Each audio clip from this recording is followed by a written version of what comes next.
One of the questions I get asked the most is how do you get better reactions when performing magic? People say, Reed, you always get such good reactions, how do you do it? Well, in this video, I'm going to share with you my secrets to get the best reactions and the most out of every routine you perform.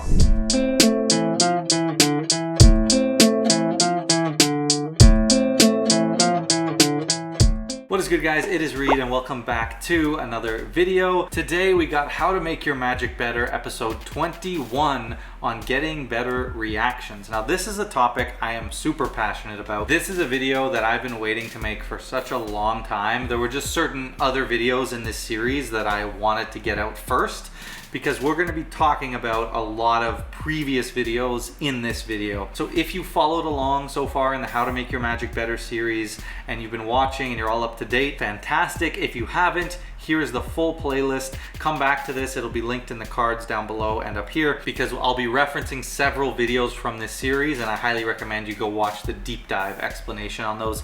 If you don't know, How to Make Your Magic Better is my series all about magic theory. It is the only series of its kind here on YouTube, and I think it is the most comprehensive guide to magic theory that you can find. With all that said, if you like these videos and want to help support the channel, please drop a like. And if you really want to help support me and get some bonus material, some incredible mentalism effects, tutorials, all that stuff, you can check out my mentalism membership at the link in the description. Or if you'd like to check out some private lessons, those are also available at the link in the description. Just a reminder, I do have a group lesson coming up in about 3 weeks on Sunday, December 8th at 11 a.m. Eastern. If you'd like to join that, they're always a blast and you can get some one-on-one help from me without breaking the bank. The links for all of that is in the description. And with all that said, let's not waste any more time and let's get right into the video. So how do you get better reactions? Well, first of all, what do I mean by reactions? I mean, reactions in itself are pretty self-explanatory. It's the way our audience behaves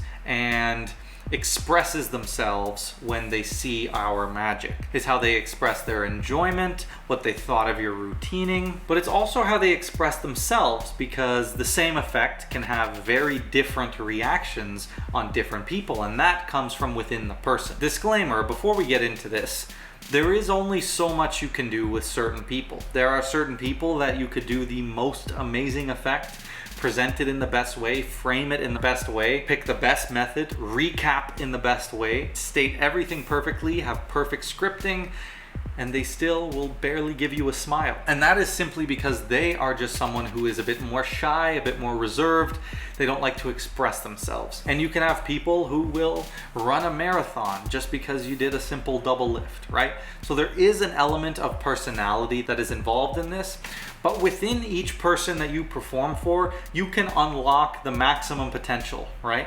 By doing some of these tips I'm gonna give you. So let's say someone's maximum is here and someone's is here.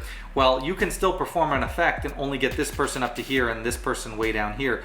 But using these tips, we might be able to hit their personal individual ceilings of reactions, which we want. Reactions don't just make us feel good and make the effect feel good. Well, especially if you're filming, they're very important for the trick to come across well on video.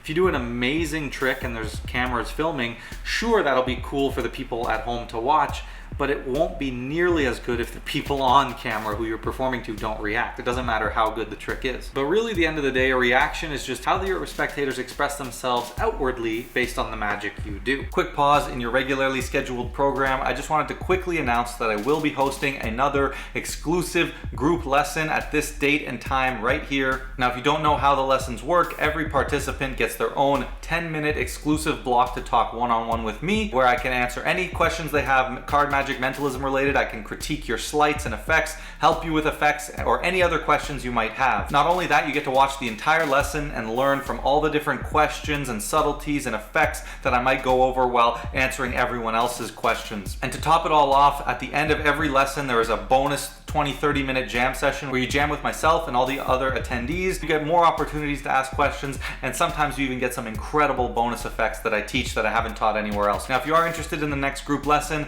make sure to go sign up at the link in the description. There are only 10 spots available, so spots will fill up quickly, so make sure you jump on it, and I look forward to seeing all of you in the next lesson. Now, why are reactions important? Well, they can often be a gauge of our magic and how well we're doing. If, for example, you perform on a group and you have a baseline. You perform one trick that you know does really well, and you see how this group reacts, and then you try a new piece of material and they don't react too much. Well, you can compare that to the baseline and see if there's something wrong with your scripting or your routining or this routine in general, the method, the effect, whatever it is. And you can work on it and refine it. So it is a great gauge of how the audience interprets your magic. And as you continue to get better and more experienced and see more types of reactions, you'll start to develop this reaction meter in your mind, right? Where you can create an effect, never have performed it, and have a sense for what the reactions are going to be. Is this going to play well? Is it not? What kind of people is it going to play well for? These days, when I create an effect, I really don't practice it on, friends and family. I just go do it in the real world for real people, because if it's going to get to that point, I know it's going to get at least a decent reaction. I know based on the method and how the effect's going to play.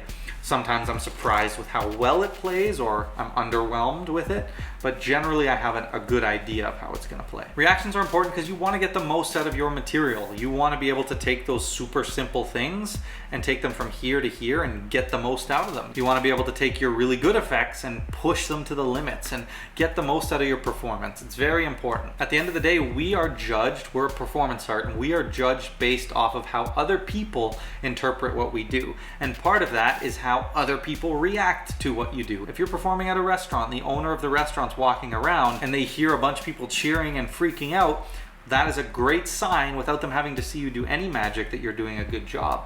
This will lead to further gigs, rebooking, better word of mouth, and just more work. So reactions can have this really big trickle-down effect. One simple line that you change in a script can lead to this person reacting better, which the owner of the restaurant can hear, which can have you recommend them to their friend who happens to own another restaurant, and now you've just gained another gig, right?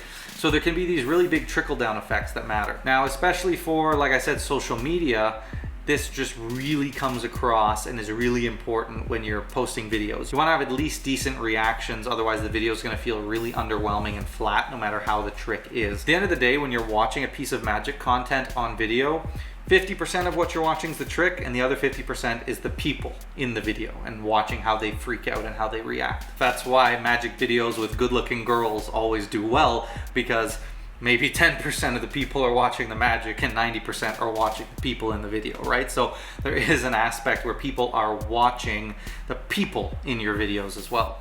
And at the end of the day, you just want to be the best magician you can be and get the best bang for your buck. So continuing to, have better reactions and push yourself as a performer is very important. Now let's talk about how to do it. So I'm going to start by giving you a few general tips, and then I'm going to deep dive into some really important magic theory.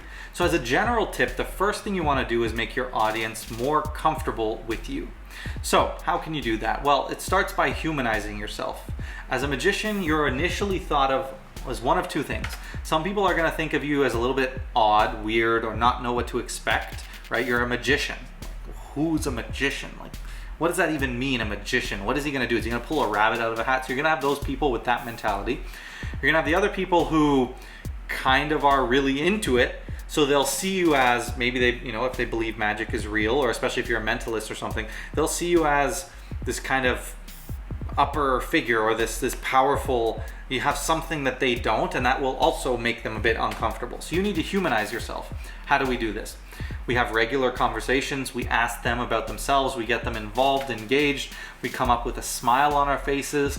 We're happy, we're enthusiastic, we're nice. Maybe we crack some jokes, we be funny. We just show them who we are as a person. Be yourself, and people will see that. If you're trying to play a crazy character that's nothing like you, you're not going to come across as authentic, and people are not going to be all that interested in what you're doing. If you can come across authentic, that's where people's guard is going to drop, and they're really going to open up to you. Once they're comfortable and open, they're a lot more willing to react. Think about it. Do you just go cry, or do you just go start laughing in someone's face who you don't know? You don't do those things to them. You don't express emotion to people you don't know. You cry or you laugh with your friends and your family, right?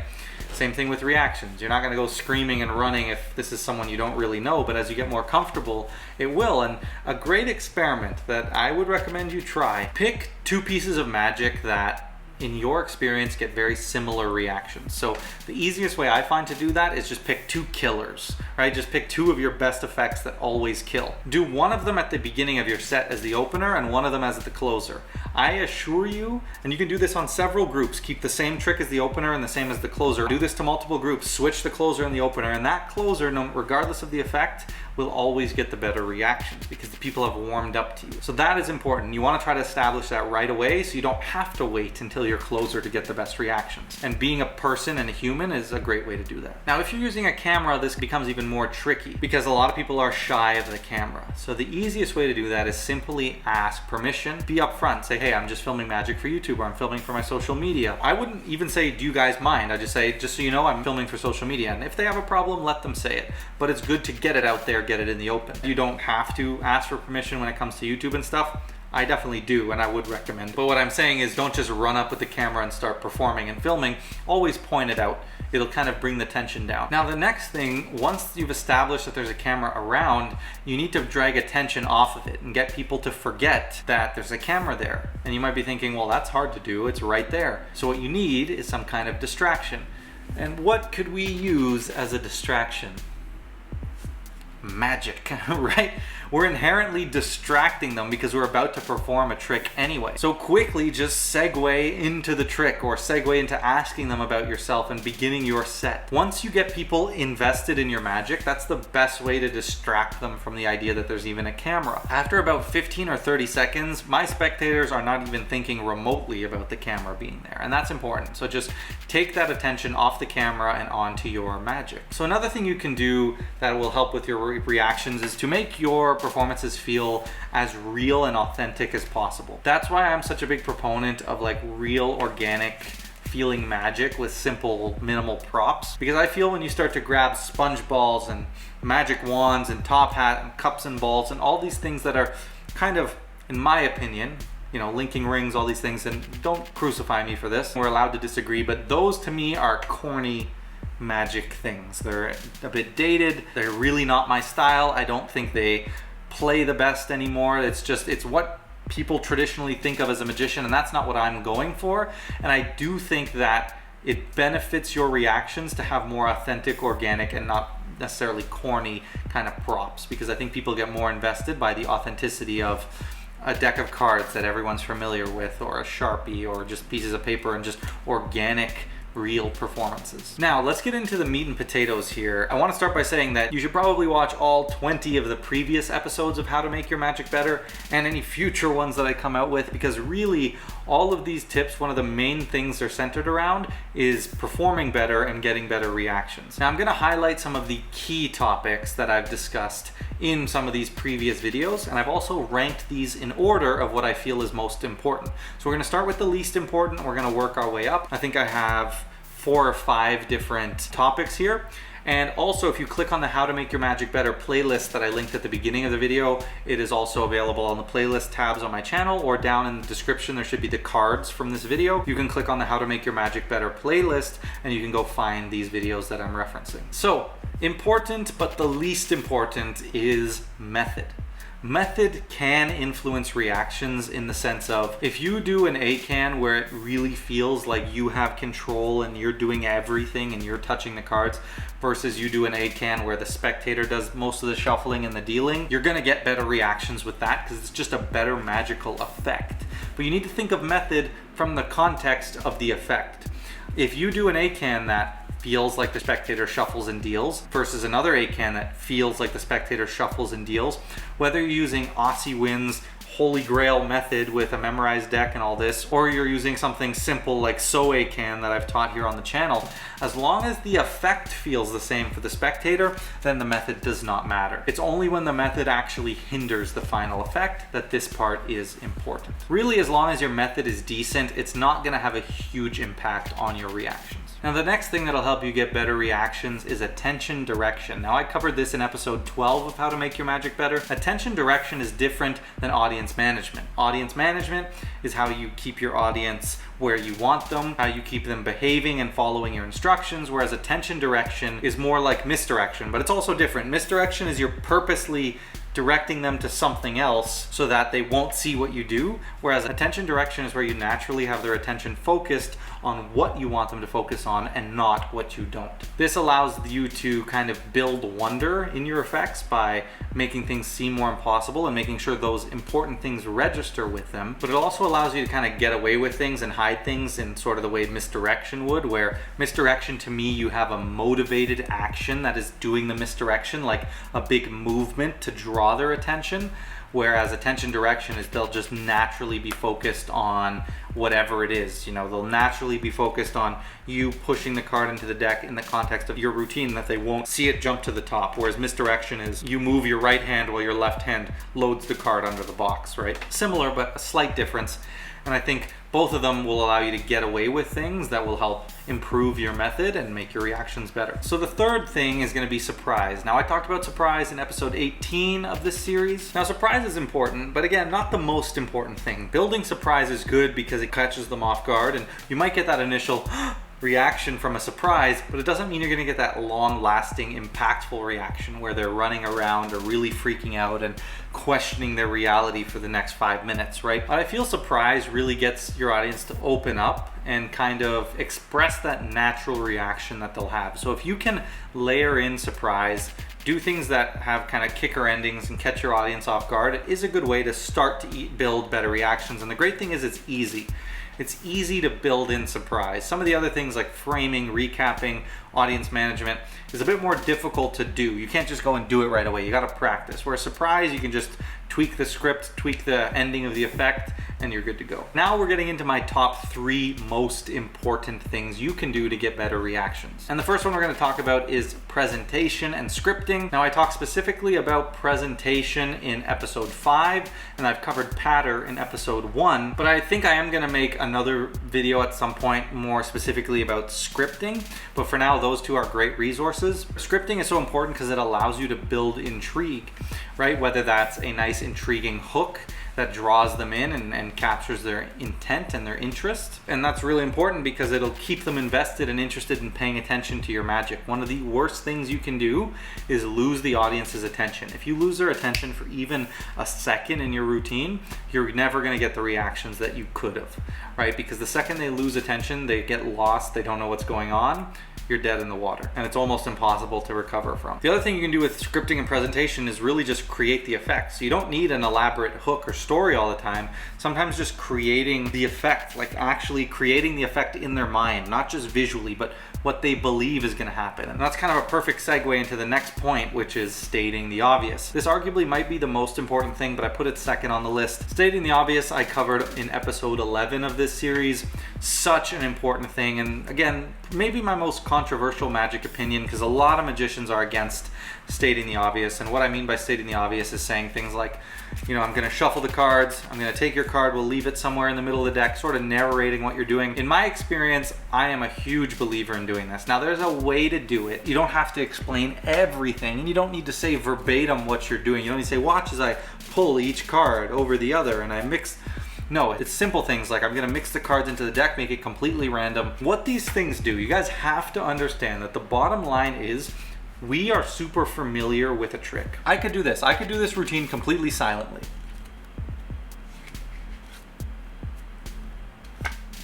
And you guys as magicians understand why that's impressive. You understand why that's a good effect, why it's a good trick. I could do it silently because you have the full understanding of magical methods and concepts and playing cards. You're so comfortable. You understand simple things like the fact that a card going into the middle can't end up on top. And while it seems trivial, it's not that they're not aware of this, but you are subconsciously actively thinking about these things when you watch a magical effect.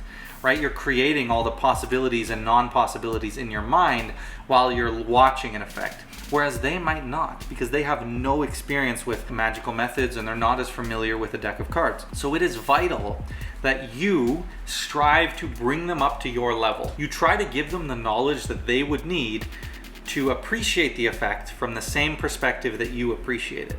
And how you do that is explaining it. Right? I could perform an incredible A-can completely silently and you guys would get it. But if I did that same A-can or that same effect I did earlier, but now I explain it, It's so much more impactful for a layman. And now I'm serious, and this is gonna sound like a made up story for YouTube, but it's not. I have literally done effects like this, where I didn't explain well enough, and I just took a card and I cleanly showed it, pushed it in the middle of the deck, and it appeared on top, and I've had spectators be like, what happened? Like they just didn't understand, right? So you need to explain it. So what I would do instead is say, watch, we'll take your card and you can see it going down into the middle. You can see that's halfway, right? You can see that's right in the middle, that's your card, it's really your card, and you can see, watch, I'm gonna slowly push it in, and yet somehow it went all the way from the middle to the top. That is stating the obvious, but you're doing it in a bit more of an artistic way, an interesting way. But it's so important when you're doing an A-can, specifying, look, you mix the cards. We're gonna get to recapping, that's number 1 on the list, but not necessarily recapping, but as it's happening, pointing out that you're shuffling the cards, you're mixing them up in a completely random order that no one could know. You're naming any card, right? You would have said anything else, it would have been completely changed. Saying these things as they're happening, basically everything we've just talked about can be solved by doing this well. You can get them intrigued in your presentation and you can keep their attention. You can build surprise through stating the obvious. You can control their attention and you can build upon the method. All of these things are so important and can happen, but the most important thing is you just won't lose their attention and you'll build that effect in their mind. I'm telling you, you are dead in the water if you lose their attention, even for a split second. It shows they're not that interested and it's really hard to recover from. You really want to show them the magician's perspective of the trick. Try to put them in your shoes if you were watching this effect. That's the way I like to think of it. That's the mental cues I go through. And it makes the effect easy to follow for your spectators, and easy is always good. Now the number 1 point, sort of similar to stating the obvious, but is recapping. And the difference here is really that recapping happens at the end of the effect. And combined with your stating the obvious during the effect, you can kind of call back to that and frame your routines. This last point is kind of recapping and framing. So in episode 7, I talked about framing. I actually surprisingly haven't made a video on recapping yet, but it is going to be definitely one of the future episodes, but it's similar to framing. Framing is how you can call back to these things and sort of implant false memories and frame out the effect the way you want them to remember it. Once you're at that final moment, before you reveal the final reveal, you're gonna recap, you're gonna explain what happened, call back to those things. That's why when you state the obvious during the routine, it's fresh in their mind, so it's really easy to call back to. Remember, you shuffled the cards, you did all this. Now you're building the anticipation and you're creating the effect. You're starting to write the script of the effect in their mind. Up until that point, they might have just been watching, but now you're building the effect, how you want them to remember it. And we're gonna call back to those stating the obvious moments that we did. They're gonna be in their mind because you specifically pointed them out to them, so they'll have a visual memory of them doing those things. They'll create a beautiful effect in their mind, and now you can start to implant these false memories. Like if you touch the cards for a second to do a move, and then gave it out instantly, you could say, look, I never touched the cards. Now, obviously, when you're stating the obvious, don't say, now I'll take the cards back from you and cut them.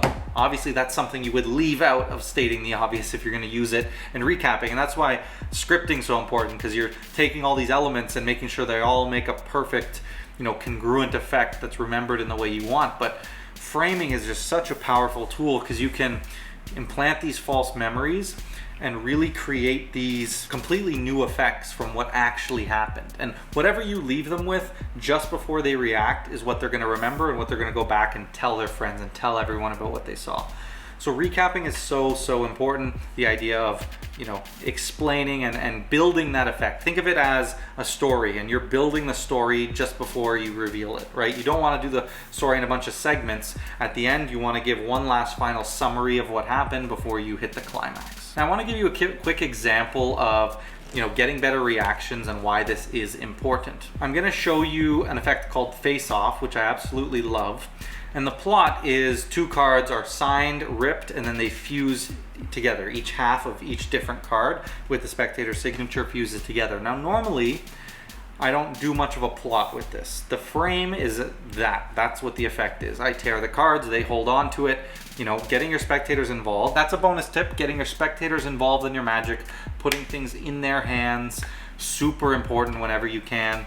Even the smallest thing, Like when you put a card in the middle on an ambitious card, just let them push it in. It's gonna make all the difference. If you can, why not place it in their hand and let them push it in? My 2 rules: get the deck out of your hands whenever you can, and let the spectator do as much as you can. Even if it's the most unimportant thing, let them do it. Let them shuffle before every trick you do. That will really help build your effects. Anyway, back to the example. So I almost always do this with just a simple, explaining what I'm doing. I'm tearing up your cards, they're gonna fuse together.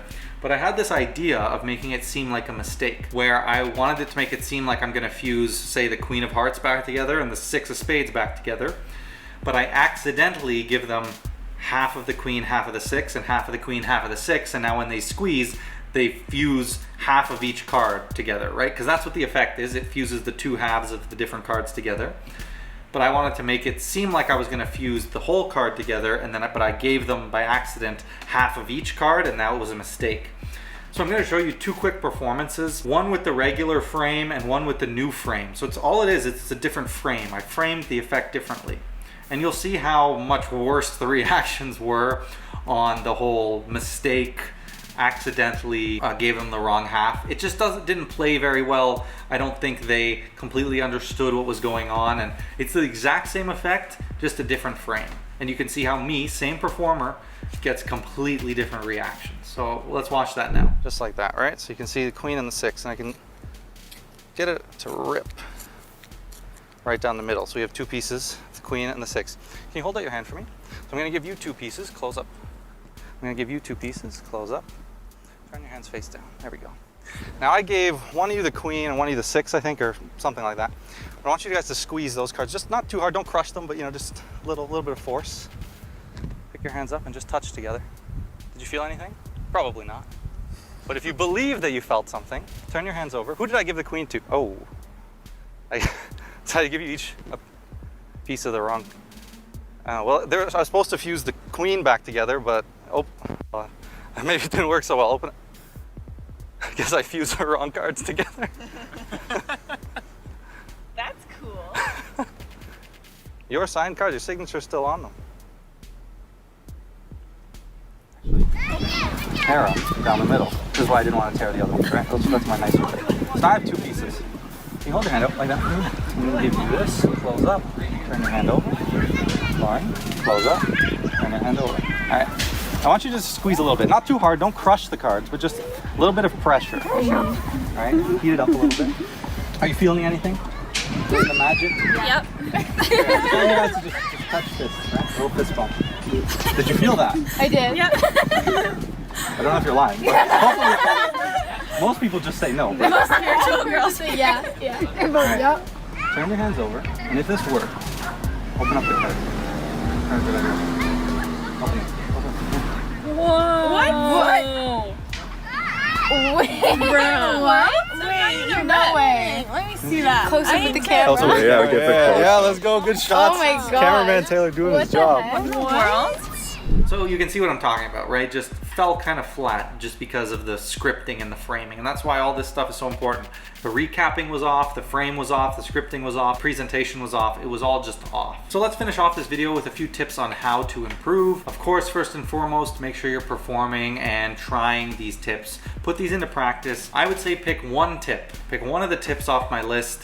Think about it, maybe write some notes, go watch the How to Make Your Magic Better video, and then try to implement that. And like I said, I gave you a great experiment at the beginning with trying 2 different effects, placing them at the opener and the closer, and then flipping them for a different group, and you'll see how one always gets a better reaction relative to the other. The closer will always get better reactions than the opener, and you'll have a baseline because you're performing those 2 effects on the same group, but every time you do it on a different group, within that group, they'll always give you the better reaction on the closer. Of course, try to pick effects that have similar reactions in your experience, and I think the best way to do that is just pick 2 incredible effects, right? Because then it's easy, you know they're gonna kill either way, and then you can really see the difference in their reactions. Try different presentations. I urge you to get creative, try different things. Slow down, guys. Don't rush when you're performing, and just slow down and think about what you're doing. You don't need to rush through it. Slow down will really draw out those reactions and draw out the moment and build that anticipation. Be clear with your scripts, right? Really write out your scripts and at least point form and think about how you want to script, and make sure everything is clear and understandable from the audience's perspective. And finally, like I said, my mental cue, try to get them to feel about the effect the same way that you feel about the effect. And when you're stating the obvious, think that way. Think, why do I find this impressive? And try to get them to mimic that feeling. Now, if you'd like to learn an awesome trick that you can take these tips and immediately apply them to, check out this video right here. All right, guys, that is it for me, How to Make Your Magic Better, episode 21. I hope you guys enjoyed it. This is probably one of the most important videos I've done in this series. Let me know what you think in the comments below. Which one of these tips will you be implementing into your next performance? As always, guys, if you'd like some private lessons or to join my Mentalism membership, you can check that out at the link in the description. And with all that said, don't forget to like, comment, share, subscribe, and I'll catch you in the next video.